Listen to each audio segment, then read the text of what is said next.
Truck ड्राइवरों के बारे में तो यही कहूँगी कि वो मेरे भाई हैं, गरीब हैं, मजदूर हैं, किसानों के बच्चे हैं। मेरा पूर्ण रूप से उनके साथ सहयोग है। हर तरह से लड़ने के लिए मैं उनके साथ तत्पर हूँ। जैसे हमारे राष्ट्रीय अध्यक्ष जी ने भी कहा है, हमारा पूरा संगठन उनके साथ लड़ाई में बराबर लड़ा रहेगा। और मुझे लगता है कि इसमें अखिलेश जी को भी सहयोग देने की मजदूरी करने के लिए वो ड्राइवरी करता है। और अगर ड्राइवरी को इतनी बड़ी सजा दे दी जाए तो हमें इंश्योरेंस बीमा कराने की क्या आवश्यकता है। हम इंश्योरेंस कराते हैं, DL बनवाते हैं, देश का चक्कर लगाते हैं, हमें दुनिया भर का चक्कर लगवाने का क्या जरूरत है। इसका ये उद्देश्य हो रहा है कि प्रधानमंत्री जी सीधा बीमा योजना कंपनियों को लाभ उठा देने के लिए भारतीय जनता पार्टी उनसे लाभ प्राप्त करने के लिए इस तरह से कानून प्राप्त की है, जिससे एजेंसी जो इंश्योरेंस कंपनियां हैं वो भारतीय जनता पार्टी को बीमा देना चालू कर दे। जो हमें बीमा मिल रहा था, जिसका फायदा आम जनता को मिल रहा था, वो गटर में चली जाए। और जो 10,000 15,000 रुपए में ड्राइवर कमाई करते हैं, जो अपना घर चलाता है, वो उसके पास जो कुछ भी हो वो भी बेच के वो जो 5-7 साल का जुर्माना आया है उसको भरने का कार्य करे और अपने बीवी बच्चों को किसी जेल में भेज दे। यही प्रधानमंत्री। ट्रक वाला सही चल रहा है तो गलती किसकी मानी जाएगी? भाई पहले की मानी जाएगी ना। फिर भी सजा ट्रक ड्राइवर को क्यों मिली? 3-4, 10-10, 15-15 दिन सड़क पे ही अपनी जिंदगी बिताते हैं, परिवार कहीं और रहता है, तो वो हमारे लिए कम त्याग नहीं करते हैं। इसलिए उनको कुछ सुरक्षा सरकार की तरफ से निश्चित देनी चाहिए। जो है हमारा ये इस समय जो है परेड ग्राउंड में बता दें कि हमारे साथ देख सकते हैं कि बड़े बड़े चेहरे हैं जो कि चेहरे के मोहताज नहीं हैं। आज जो है जो ट्रक ड्राइवरों की जो है यहाँ पे धरने चल रहे हैं जगहों पर, जो कि 7 लाख का जुर्माना और 10 साल की सजा, ये काला कानून जो ला दिए हैं संसद ने, जो है गृह मंत्रालय से जो पास कर दिया है। आज ट्रक ड्राइवर जो है भूखमरी से जो है जूझ रहे हैं। आज जो है उनका परिवार जो है रोजी रोटी के लिए जो है तरस रहा है कि जो है हमारा उसी से जो है हमारा रोजी रोटी चलता था, मगर आज जो है हमारे ऊपर संकट आ गया है। अगर हम जेल चले जाएंगे तो हमारा परिवार जो है कैसे हमारे परिवार का गुजारा होगा। तो आज जो है देख सकते हैं कि पूजा मिश्रा जी हैं और ये भाई अंकल जी हैं, दुर्गेश जी हैं, सब बताएंगे कि आज जो है ट्रक ड्राइवरों पर जो है ये काला कानून जो है लाए हैं, इससे पे क्या जो है असर देखने को मिलेगा अर्थव्यवस्था पर और अन्य जगहों पर। क्या नाम है? पहले अपना नाम बताइए सर। दुर्गेश दुबे। दुर्गेश जी ये बताइए कि जो ट्रक ड्राइवरों पे जो है ये संसद से जो है बिल पारित किए हैं गृह मंत्रालय से, 7 लाख का जुर्माना और 10 साल की सजा, क्या कहेंगे उस पे आप? देखिए, कोई भी कानून जब बनाया जाता है तो किसी भी देश में जब कोई कानून पारित होता है तो उसके नीति नियामक जो समिति होती है वो उसका निर्धारण करती है। कोई भी कानून गलत नहीं होता है, ऐसी तमाम अव्यवस्थाएं हुई जिनकी वजह से ये कानून बनाना पड़ा, लेकिन वो कानून लागू होने से समाज में किस तरह का क्या विभीषिका उसकी होती है, कैसे समाज में परिवर्तन होता है, वो देखने को मिला। अगर ट्रक ड्राइवर हड़ताल कर दिए तो 2 दिन में पूरी अर्थव्यवस्था चरमरा गई भारत की। ये एक नुकसान हुआ। दूसरा, कितनी बड़ी बेरोजगारी अगर ट्रक ड्राइवरों ने इस तरह से अपनी नौकरियां छोड़ दी, क्योंकि ट्रक ड्राइवर कहीं रास्ते में उससे एक्सीडेंट हो जाता है तो अगर वो राजस्थान का रहने वाला है और कहीं उससे उत्तर प्रदेश में एक्सीडेंट हो गया तो उसका कोई ऊपर नीचे देखने वाला नहीं होता, तो उसका सहारा उसका मालिक होता है और वो उसको छोड़ देता है। ऐसी कंडीशन में ट्रक ड्राइवर के लिए कोई भी सहारा नहीं बचता। उसको आप इस तरह के कानूनों में बांधेंगे तो ये एक प्रकार से आत्महत्या करवाने वाली बात हो जाएगी कि ट्रक आप अगर इस तरह की दुर्घटनाओं से बचाने के लिए कानून पारित करते हैं तो पहले समाज के प्रत्येक स्तर पे आप एक निर्धारित करिए कि हमको यात्रा करते समय, जैसा कि हम लिखते हैं देखते हैं कि मद्यपान करके यात्रा ना करें, तो ये लिखने से काम नहीं चलेगा। इसको आप कानून बना दीजिए कि मद्यपान करके कोई भी ड्राइविंग करेगा तो उसके लिए सजा होगी, वो कोई भी हो, वो ट्रक ड्राइवर नहीं, अगर मोटरसाइकिल चलाने वाला भी हो तो उसके लिए ये सजा मुकर्रर करिए। क्योंकि आप ट्रक चला रहे हो या बाइक चला रहे हो, एक ट्रक ड्राइवर अपने आप एक बाइक चलाने वाले को बचाते बचाते एक्सीडेंट कर देता है, क्योंकि उसको संभालना भारी पड़ता है बनस्पत बाइक चलाने वाले से। अगर बाइक चलाने वाला नशा करके चला रहा है, ट्रक वाला सही चल रहा है, तो गलती किसकी मानी जाएगी? बाइक वाले की मानी जाएगी ना। फिर भी सजा ट्रक ड्राइवर को क्यों मिले? इसलिए ये निर्धारित होना चाहिए कि आप चालक हैं, वो आप साइकिल चलाते हैं कि एरोप्लेन चलाते हैं, चलाने के जो नियम हैं, जो मानक हैं, उनका पालन नहीं करेंगे तो आपको दंड मिलेगा। अन्यथा की स्थिति में एक्सीडेंट होता है। मेरे हिसाब से जो सजाएं पहले चल रही थी, जैसी व्यवस्थाएं थी, उनमें ट्रक ड्राइवर हो या कोई भी ड्राइवर हो, उसके लिए जो सहूलियतें थी उनको बरकरार रखना चाहिए, ताकि एक ट्रक ड्राइवर के पीछे बहुत बड़ा खानदान होता है। वो बेचारे 3-3, 4-4, 10-10, 15-15 दिन सड़क पे ही अपनी जिंदगी बिताते हैं, परिवार कहीं और रहता है, तो वो हमारे लिए कम त्याग नहीं करते हैं। इसलिए उनको कुछ सुरक्षा सरकार की तरफ से निश्चित देनी चाहिए। ये है ना, बिल्कुल। देखिए चाचा, क्या नाम है आपका? मेरा नाम प्रताप बली सिंह एडवोकेट है। अच्छा, मैं भारतीय किसान यूनियन का राष्ट्रीय महामंत्री हूँ। क्या कहेंगे जो ट्रक ड्राइवरों के ऊपर जो है ऐसा कानून ला दिए हैं, 7 लाख का जुर्माना और 10 साल की सजा, क्या कहेंगे इस पे आप? देखिए, ये कानून पूरी तरह से अलोकतांत्रिक है। ट्रक ड्राइवरों के अधिकारों पर कुठाराघात है और एक काला कानून है। हमारे राष्ट्रीय अध्यक्ष ने ट्रक ड्राइवरों को समर्थन दिया है। ये कानून उसी तरह से है जिस तरह से मोदी सरकार किसान बिल लाई थी और 1 साल तक के संघर्ष के बाद वो काला कानून वापस लेना पड़ा।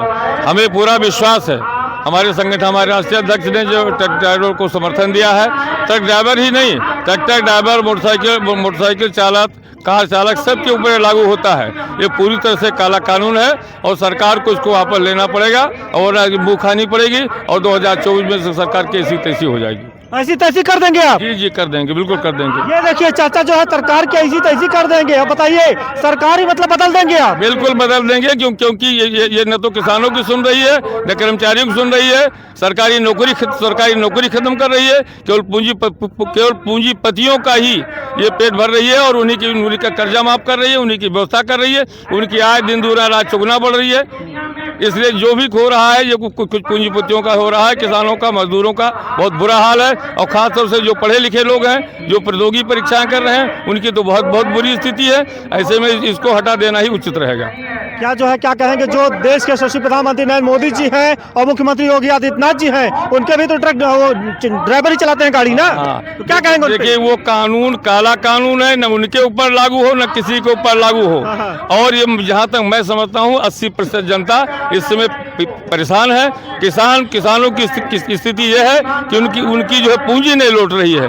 मजदूर जो सुबह कमा लेता है, शाम को खा लेता है, और जो पढ़ा लिखा है वो हताशा में है, क्योंकि सरकारी नौकरियां ये सरकार पूरी तरह खत्म कर रही है।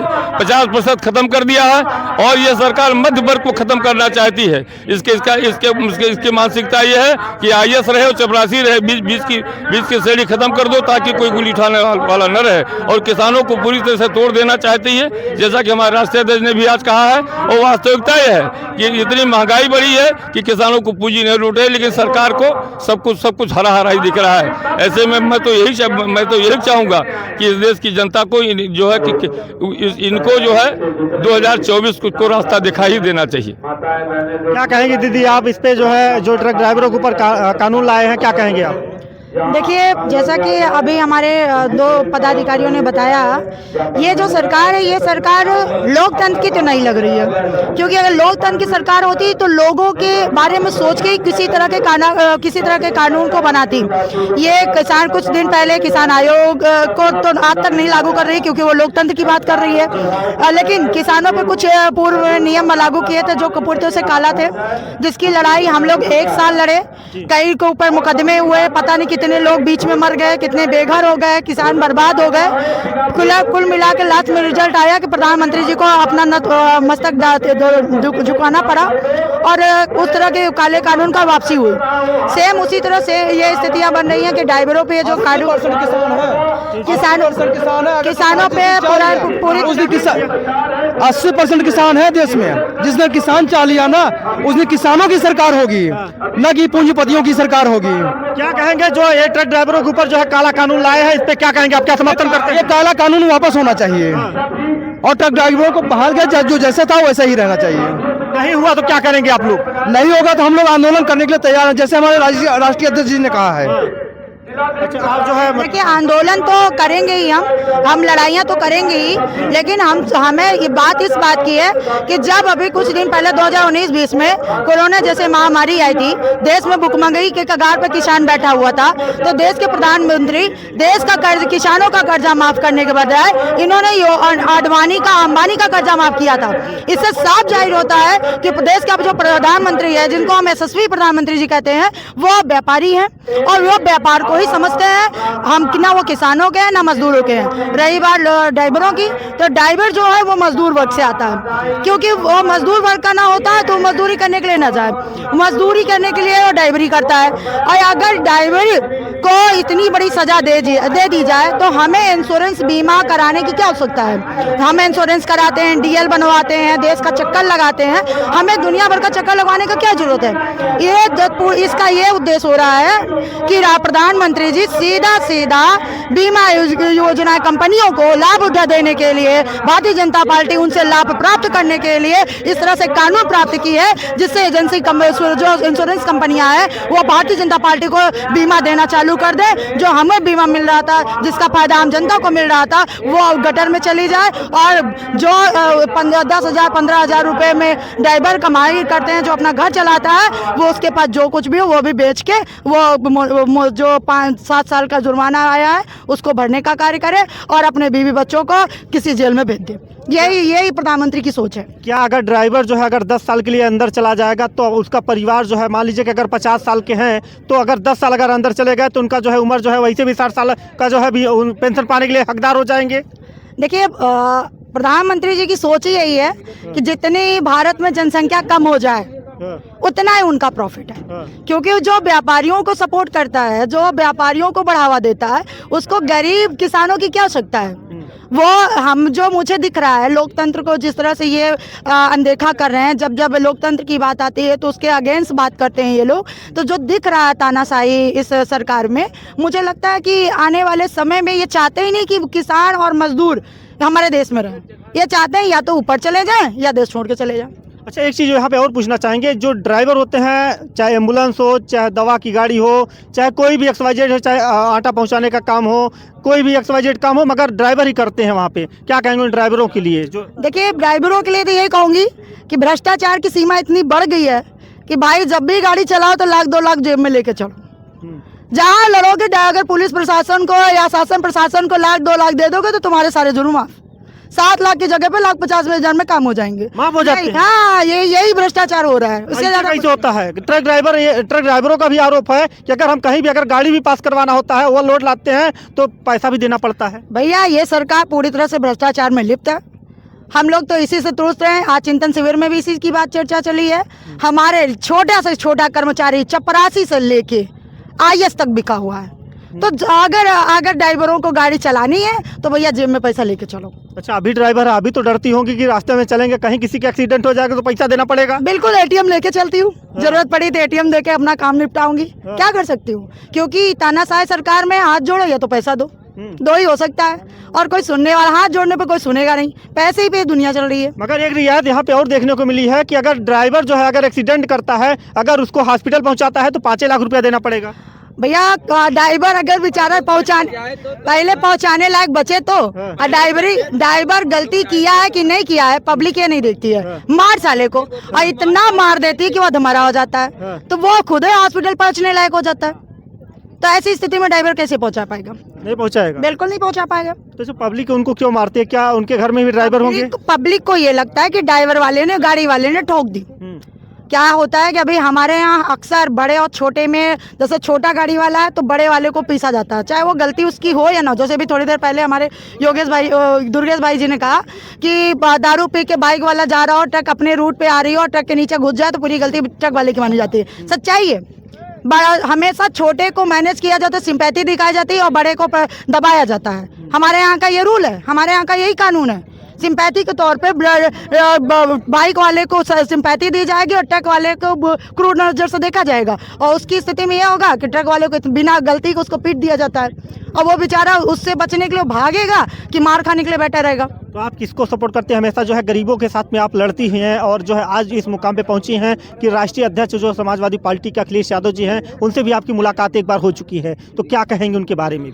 देखिए मैं तो अभी ट्रक ड्राइवरों के बारे में तो यही कहूँगी कि वो मेरे भाई हैं, गरीब हैं, मजदूर हैं, किसानों के बच्चे हैं। मेरा पूर्ण रूप से उनके साथ सहयोग है, हर तरह से लड़ने के लिए मैं उनके साथ तत्पर हूँ। जैसे हमारे राष्ट्रीय अध्यक्ष जी ने भी कहा है, हमारा पूरा संगठन उनके साथ लड़ाई में बराबर लड़ा रहेगा और मुझे लगता है कि इसमें अखिलेश जी को भी सहयोग देने की आवश्यकता है।